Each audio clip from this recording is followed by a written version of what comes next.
Hey, hey, hey. Haaseline Entertainment presents Revelation of the Spirit. Haven't been on in a while, but we've been doing a lot of stuff. Hopefully you saw our last show with James Jefferson, producer of Warrior Island and Warrior Island Fight Night, which is streaming on the DuPont network. But today we have a really, really great guest. I met this guest, Steve Tornabene. He's a great producer and director, definitely on TV, movies, music, sports. And we got something special to share with you at the end. But Steve has been around for ages, and he's got just a huge resume. He's really a buttoned-up guy when it comes to being a true professional in this business. Not as crazy as this guy here, but I think we're associated because my craziness and his button-upness from a director and producer of really great first-class events is second to none. So let me let Steve in, and we'll get this party started. Okay. Steve Tornabene. Steve, are you there? Okay. I see a little connect in the audio.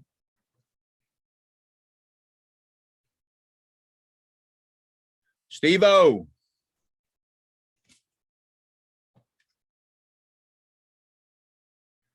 Let me see how he's doing here.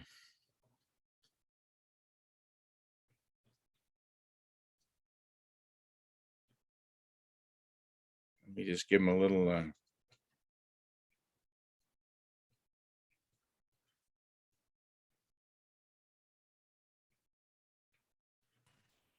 Steve. Doug. Hey, you got some video for me? Yes. There he is. How you doing, buddy? Good, man.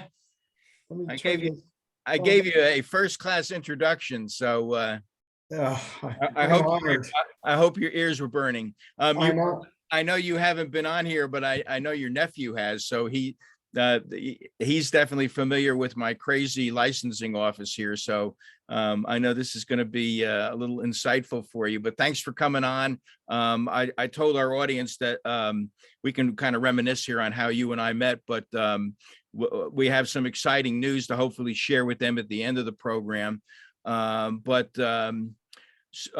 Introduced you as and obviously I've got a high respect for you as a producer and director in numerous genres of the entertainment business, TV. I actually was going through your resume and everything. There's a lot of things I didn't even realize that you've been associated with, but tell us a little bit about, I did notice that you actually were started out a little bit, correct me if I've got the chronological era here, but you did a lot of films with Terminal Velocity and The Road Killers. Is that true? Yeah, that's exactly right. I actually those two films I worked on when I moved to Las Vegas back in 93, 94. The Road Killers was a film that I managed to get on that film because of my audio experience. And there was a company here who referred me to the sound mixer. We met while they were here in Las Vegas, and he hired me to basically be the cable man. It's what they call it on the film. Take care of the gear, plant the microphones. So it was a lot of fun. It was a great film. It was all location work, and it was just, it was a lot of fun. And then same audio mixer was on Terminal Velocity, and he liked my work. He hired me back to work for, actually to cover for some people, because back then there was the earthquake happened, and a lot of people had to go back to LA. Some homes were destroyed, on and on. But anyways, so I worked for that same sound engineer on both those films. His name's Stefan von Hayes, wonderful guy in sound mixer. How was it working with Charlie Sheen? A blast. I love that guy. He was so much fun. I'd be crouched in a corner. I'd plant microphones on him. He'd be waiting for his cue, and he'd just be talking my ear off when he could talk. And it was a lot of fun. He's a great guy. He is a great guy. I happened to meet him through Pete Rose. I did a lot of. He's a huge baseball fan. Obviously, he was in that movie Major League. Yeah. But he's a huge baseball and sports fan, and he's just the nicest guy in the world. I know he's gotten a bad rap, in other situations, but to your point, just a fantastic guy to do any kind of business with. Agreed. Love him. Yeah. So I noticed that you also tell me a little bit about this digital turf. I think you did that with E Entertainment. Is that true? Yeah, the guy who owned the show here in Las Vegas, there was a guy who created that show back in the mid 90s. And I was an in-house production manager and producer for a company. Anyways, he created this show. It was a news magazine show that focused on video games, the video game industry. And it was just, the video games were just starting to come in, gain popularity. Anyways, I ended up producing that show. I left after I left the company. My wife and I formed our own production company, and we took over the show. The owner hired us to produce and direct the show. We did that for 4 years, and again, it was wonderful. It was a great show, a lot of fun. And we got to tell stories about video games. Yeah. I guess, just like my career, and I know your career, something that young people need to understand when they get in this industry is that, we, and maybe it's changed. I don't think so though, is that we always start from the ground up, and we're able to put together a resume like you have, by just being good at what we do, at the tasks that we've been given within the industry that we love to do. And obviously your career has moved because every situation that we're bringing up here is you excelled at. Well, you know what, Doug, I have to say that I've been really blessed and fortunate to have worked with wonderful people in everything I've ever done in my life. In the entertainment business, in life in general, I've learned from people who are just so much better at so many things than what I could ever be. And you take that experience, you learn from them, and you hopefully you make yourself better. And so I've been blessed. And yeah. No, I agree. Myself included. So I know, and this may not be in the right order, but I know you moved into several different things. I'm going to kind of mush them all together here so you can tell us about them.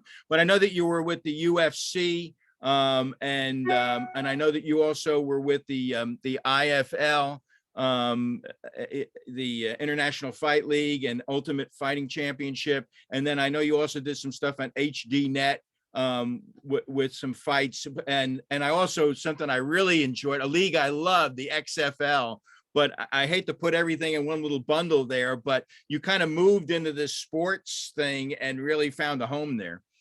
Yeah, exactly. The UFC, I got hired in, let's see, it was 2002, I think, at the UFC. I was hired as their VP of production to oversee their pay-per-view live events. And I didn't even know the sport, but anyways, I was hired because of my producer skills.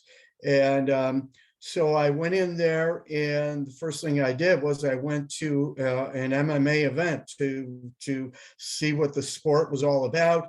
and I had to really, get up to speed really quickly because they were big events. So again, I was very fortunate. I was in the right place at the right time. It was a wonderful experience. And then, so I did that for 4 years. We ended up, really taking those shows to another level. And we developed a music publishing company out of that, started That their DVD. Zufa? Yeah, Zufa, exactly. Yep. We started their DVD productions. So it was great. It was nonstop. It was perpetual production, wall to wall production, never stop. And so it was great. Talk about cutting your teeth. I mean, in live events, this was it. And then there was an opportunity I heard about. There was a couple of guys out of New York City were going to start the first team-based MMA league, and we met, and it seemed like a great opportunity. Long story short, they hired me as their executive producer and VP of production, and we started that from scratch. And same thing, it was with a lot of the guys that I had worked with, some of the legendary MMA fighters from UFC that became part of that. Pat Miletich and Randy Couture was involved initially in the beginning, and Maurice Smith, guys like that. So we did that for a couple of years, and they took the company public, and it started to, things started to slow down. I'll leave it there. But again, opportunity comes, and HDNet was Mark Cuban was looking to start a company, an MMA company. I met with his partner in LA. They hired me, and I became president of HDNet MMA 2007. Also the licensed promoter in the state of Texas. So I had a great run in mixed martial arts, and live events, and it was wonderful. All great experience. Yeah, yeah. And I think one of the things that you shared with me as you were going through that experience, that, and again, we see the front people for these businesses. You were and you were the mastermind of when you're a producer and you're literally in charge of the production of the show, people sometimes don't understand how, what makes a great show and how hard that job is to have everything thought out and scripted out so that that thing runs like seamless. But I remember one of the things you shared with me in that experience that you brought to the table was, which I think is brilliant, and I think it says a lot about who you are, Steve. At least in our relationship, is that you really saw the need to bring the personality of the fighters, and engage the audience a little bit more than just coming to see a fight, but actually get in and have a stake in the game for each one of these fighters, and understand where they came from and how they thought, and just some personality behind the fights. Yeah, absolutely. I mean, it's like anything else. People are looking to watch and hear good stories, and they need a reason to care or not care about a character in a film, a television show. The same thing in sports. I mean, and that's something I learned and saw in just studying film and that film experience. And that's what I was hoping to bring to mixed martial arts. And that's what I did. And fortunately, ownership bought into it. And it was a matter of really moving money around in a budget, if you want to get into the weeds here. But ultimately, it was It was about telling those stories about the fighters, giving people a reason to care about them or not care. I mean, there's there's a good guy and a bad guy, and you're setting up these stories for each one of these events, and you have to engage with the audience, and that's what I set out to do. And I'm very fortunate, and I surrounded myself by people who were able to go out and and do what it took to dig in and get these stories and come back. And so it was a big process, but it was something that had to be done, in my opinion. Right, right. So I want to move to where you and I kind of got involved, but before we go there, because I was talking to James Jefferson about this on one of the show I did before this one, and just want your opinion on this. We'll kind of get a little sidetrack here, but when I was growing up as a kid and actually probably as a young adult, I've always been into heavyweight boxing, and of course, I loved the other, weight classes below that, but heavyweight was always the big, the big piece. And of course, because of guys like you, these other leagues, this mixed martial arts has now come on into being. And of course, I always as a kid was a big fan of wrestling, with Hulk Hogan and those guys. Where do you see the industry, from your eyes? Because I was talking to James, and it just seems like martial arts is kind of where it's going. Although, I obviously we just had a heavyweight fight, last month, and it was huge. But where do you see you think all these little niches or these newer niches like mixed martial arts are going to continue to grow into maybe what heavyweight boxing was for you and I when we were kids, or where do you see this whole industry, this fight industry going? Yeah, I think it's going to continue to grow, actually, and I think it's already in some ways. It's already commanded an incredible loyal viewership. The pay-per-view numbers, especially with UFC, I mean, they're off the charts for some of these huge events. So I think it's going to continue to grow. There's a lot of smaller promotions out there, like James Jefferson's, and there's an appetite for that also. So it's going to continue to grow, in my opinion. People are looking, like I said, for stories about fighters, and they're just looking for great content, and there's so much of it out there. There's so many opportunities. Yeah. And to your point about, developing personalities out there. I mean, you can look what where The Rock went. I actually did some promotional business with him when he was The Rock.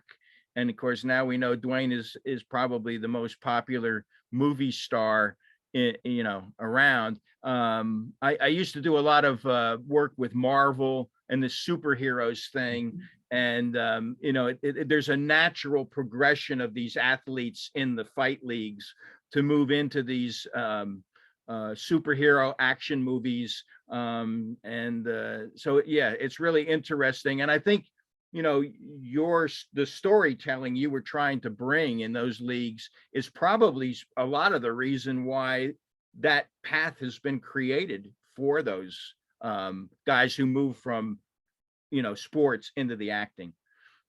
Well, it could be. I hope so.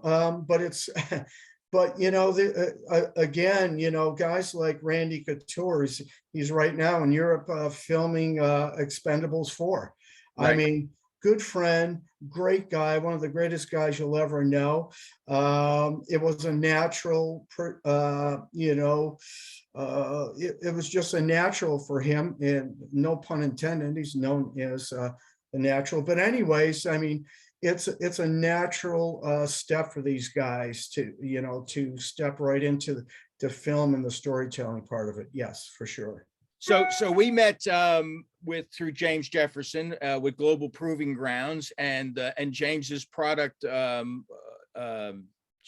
help me out here. Warrior Warrior Island. Island. Sorry, Yeah. Mhm. had a little freeze there. Warrior Island, which you know, has kind of I guess popped up again in both of our lives and everything.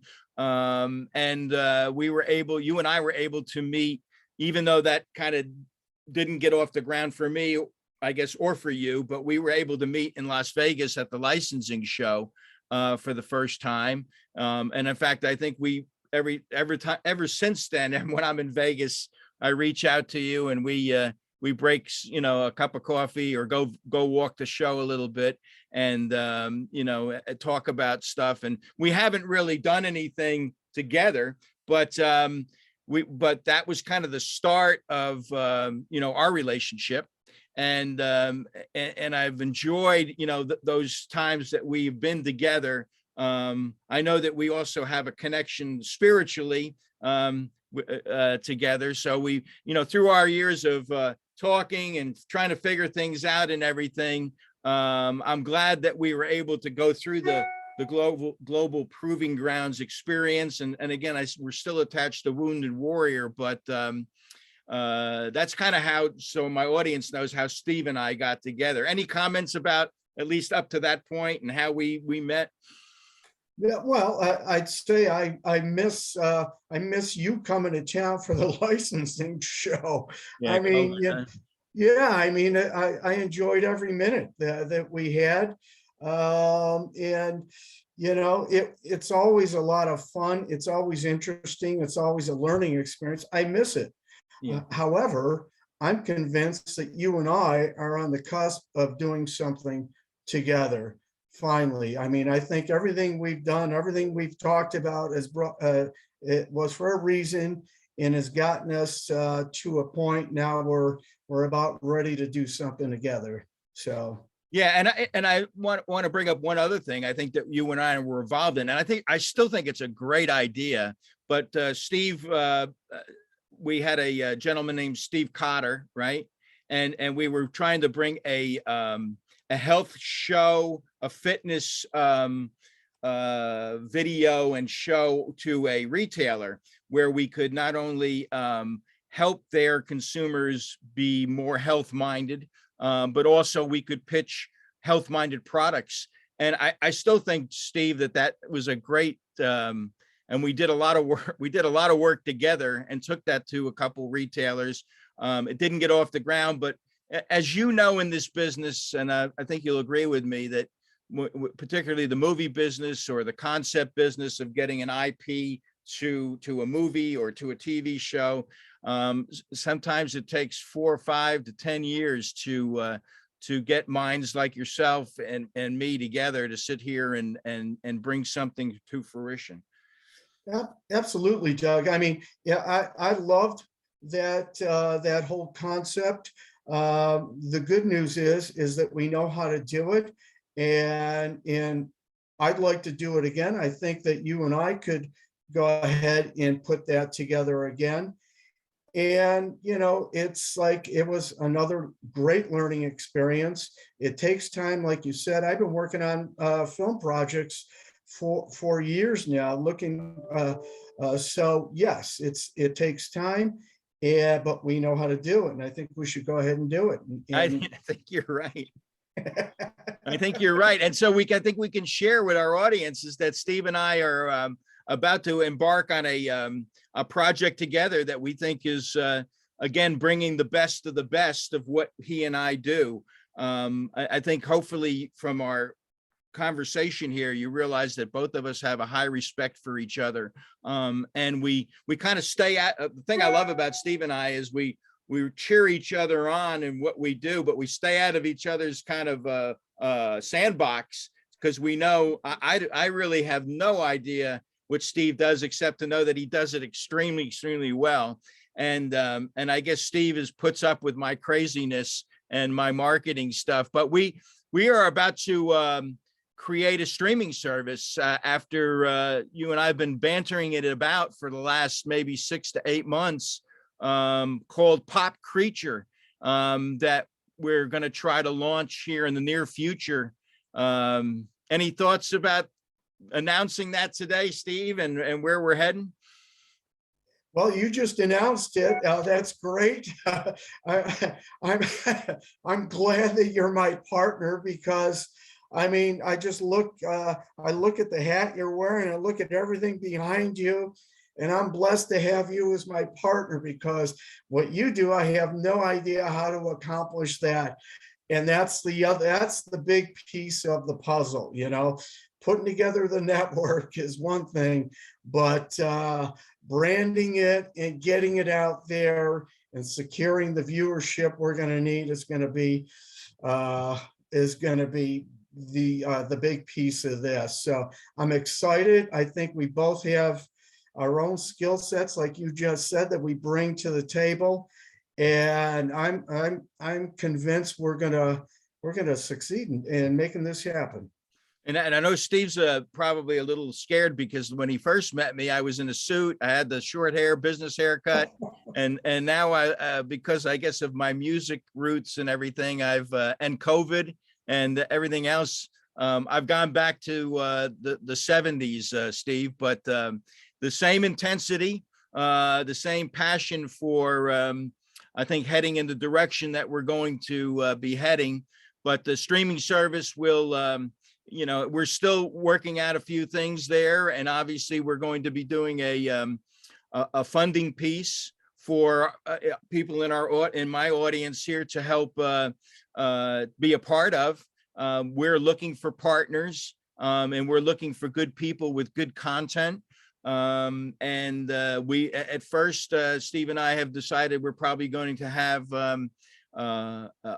a plethora of different genres.